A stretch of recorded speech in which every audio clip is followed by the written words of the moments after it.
Next, for example number 3, from given figure, find the current image resistor by node voltage method. So this time guys ay 3 loops ito. So na-solve na natin to by mesh. So this time by node voltage method.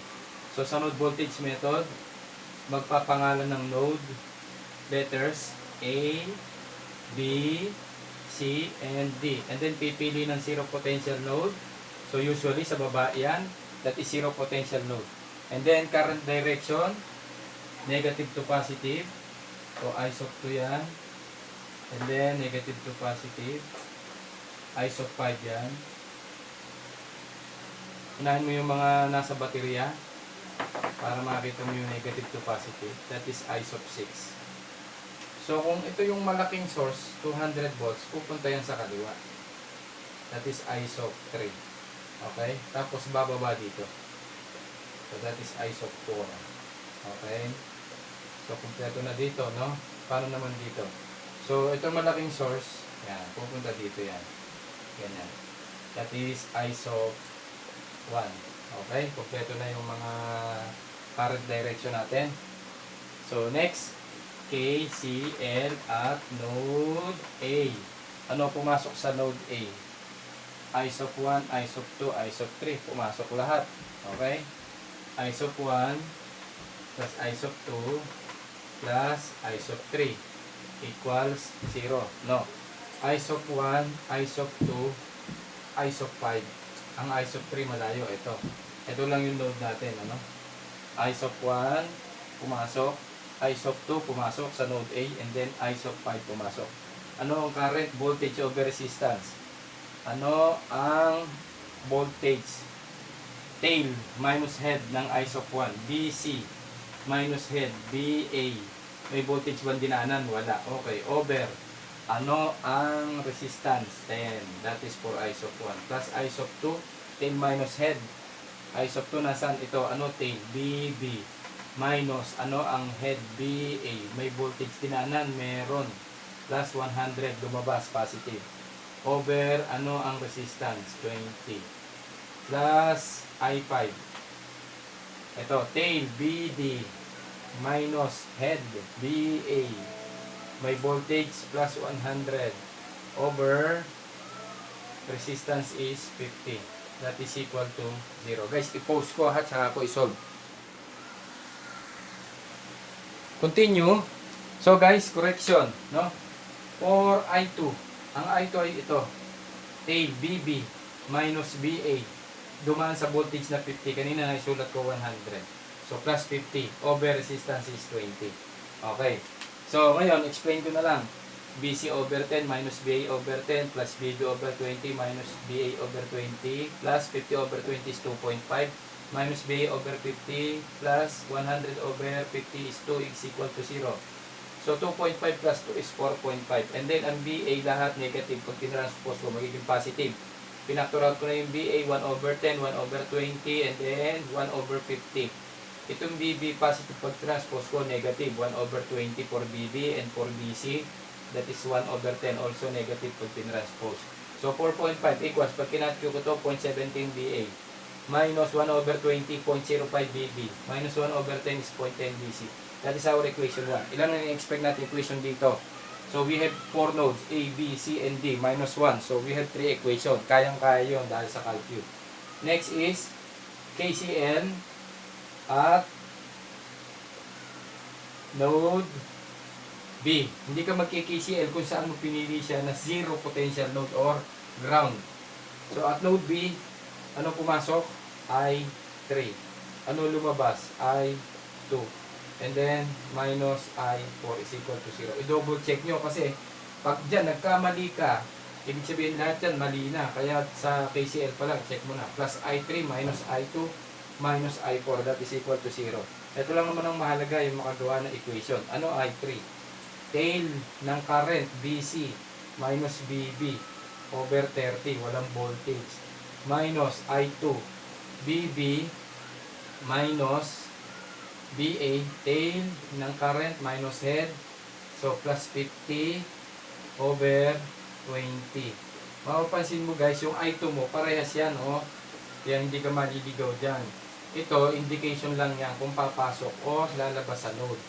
Minus I4, ang I4 natin ito, tail, BD, minus head, BD. So pagka BD, 0 na yon, tulad nito, zinero ko na yan.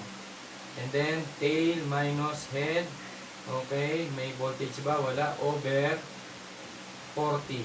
And then, that is equal to 0. Again, guys, i-pause ko muna kasi malaki sa data. Ika-compute ko na lang, saka ko i-explain. Going back. So, BC over 30 minus BB over 30 minus BB over 20 plus BA over 20 minus 50 over 2 minus BB over 40, and this is equal to 0. 0 ang BB. So, BA positive 1 over 20, and then BB negative, pinactor out ko na 30, 20, and 40 plus BC 1 over 30 is equal to, so this is 2.5 negative. Pag tinranspose mo positive, yun ang tinatranspose ko, yung constant na magiging positive.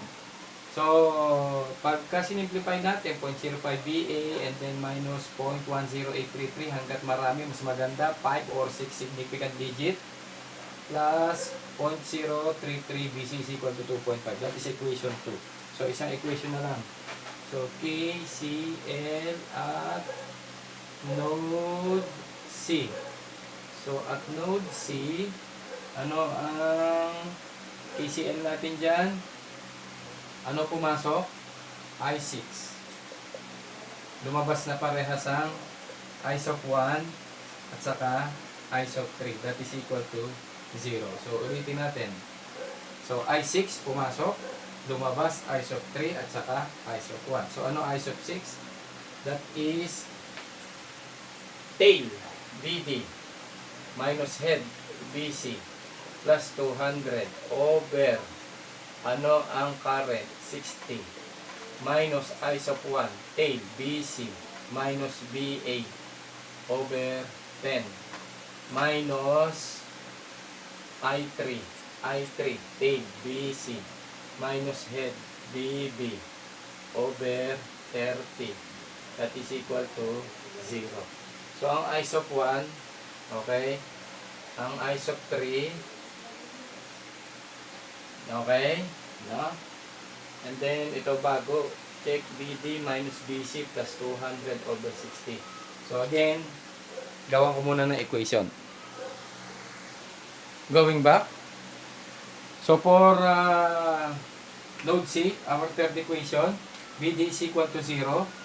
So, negative BC over 60 plus 200 over 60 minus BC over 10 plus BA over 10 minus BC over 30 minus minus is plus BB over 30 is equal to 0.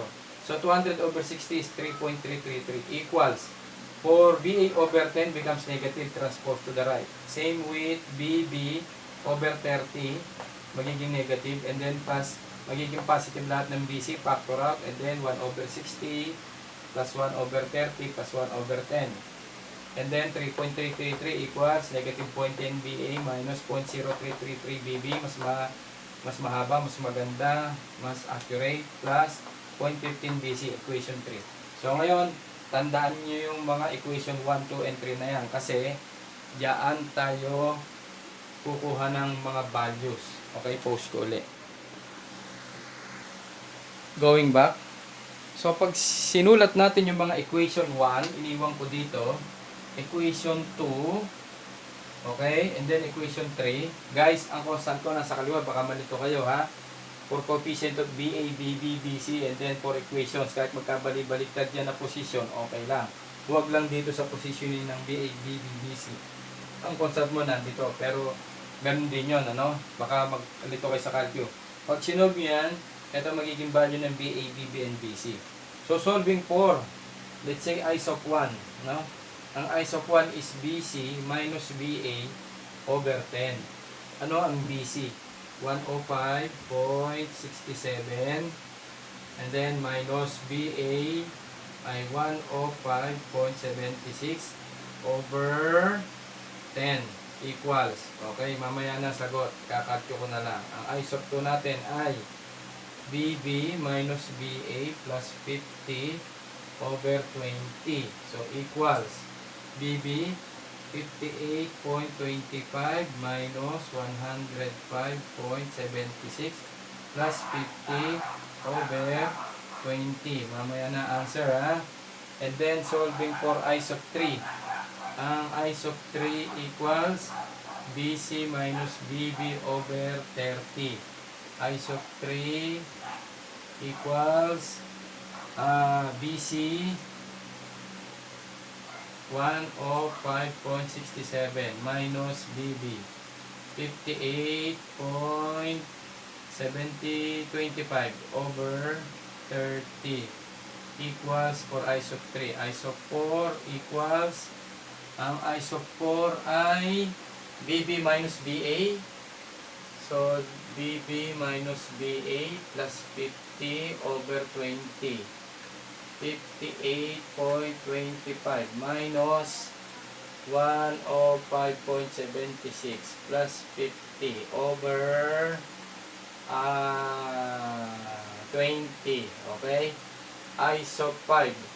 I sub 5 equals, nasaan ang I sub 5? Ito, sa dulo, negative BA plus 100 over 50 equals negative 105.67 plus 100 over 50.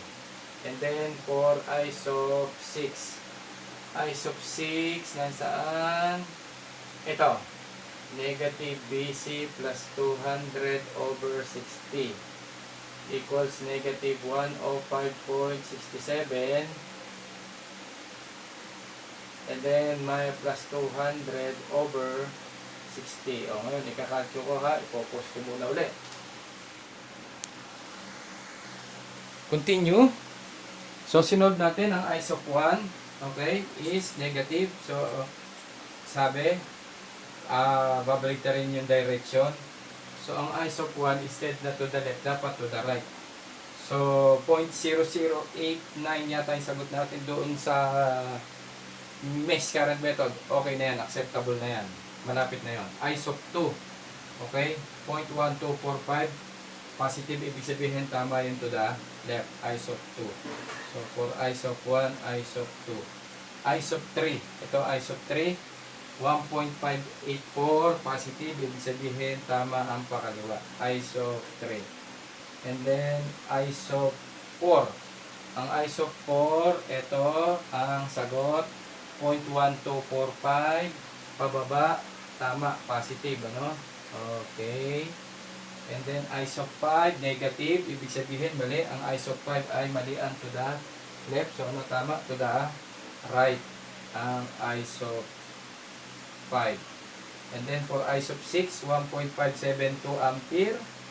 Anong tamang direction? Pakanan. Okay? So, yan yung mga answer natin, which is tugma sa ating mesh current method. Last example.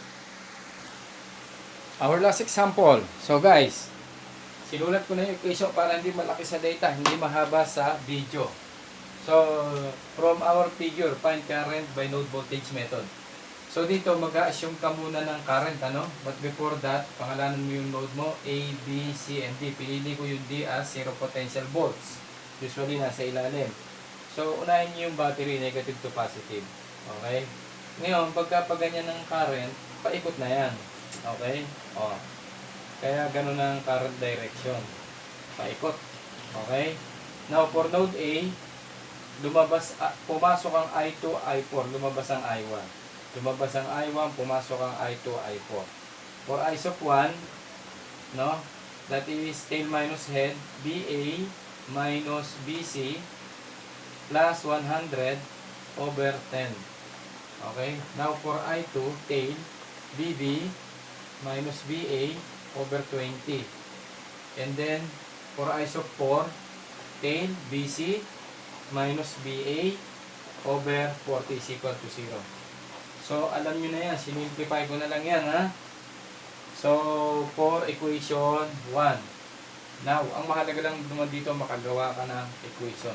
For node B, pumasok I3, lumabas I2, I5. I3 plus, minus, minus. For I3, tail, BD, minus head, BB, plus 250. and then over 90, 30 plus 60. For I2, tail, BB minus BA head over 20. And then for I5, tail, BB minus head, BD, and then over 50. So that is equal to 0. Lahat ng BD mo 0, kaya hindi ko sinama sa equation. So sinimplify ko na lang, equation 2. And for KCL at node C, ano pumasok? I1, lumabas I4, I5, plus I1, minus I4, minus I4, minus I7. Okay? I sub 1 positive, minus I4, minus I7. For I sub 1, tail, BA, minus head, BC, and then plus 100 over 10. Okay? For I sub 4, ito yun, tail, BC, minus head, BA, over 40, walang voltage. For I7, tail, BC, minus head, BD, walang voltage, over 70. That is equal to 0. BD, 0. Okay, sinimplify, equation 3.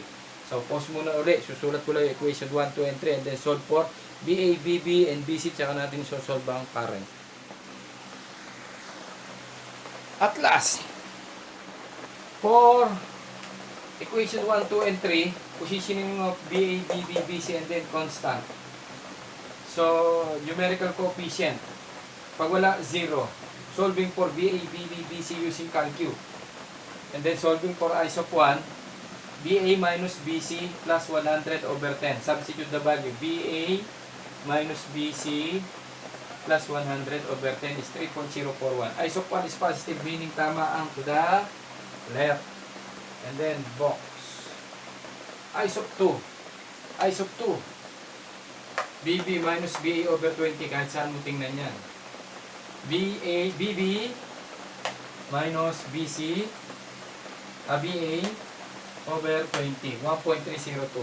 Tama? Ibig sabihin to the left box. I sub 3. Saan ang I sub 3? Dito. Negative BB plus 250 over 90. Okay? So, BB negative plus 250 divided by 90. 2.2505 ampere to the left for I sub 3. And then I sub 4. BC minus BA over 40. BC minus BA over 40. 1.7397 ampere positive. I sub 4 ay upward. Box. And then for I sub 5. I sub 5, where are you? Here. BB over 50. Ganun lang. So BB over 50. 0.949 ampere positive. Ibig sabihin tama ang I sub 5 downward. And for I sub 6, no? Ang I sub 6 naka-series siya sa 5.3 kaya equal yun. So parehas lang. 2.2505 positioning lang nagbago. I sub 6 ay upward. Okay? Box. And then for I sub 7, saan I sub 7? BC over 70. So, BC over 70 ay 1.3 ampere positive. Ibig sabihin ay to the right. Okay. So, yan ang ating node voltage method. Okay? Woo!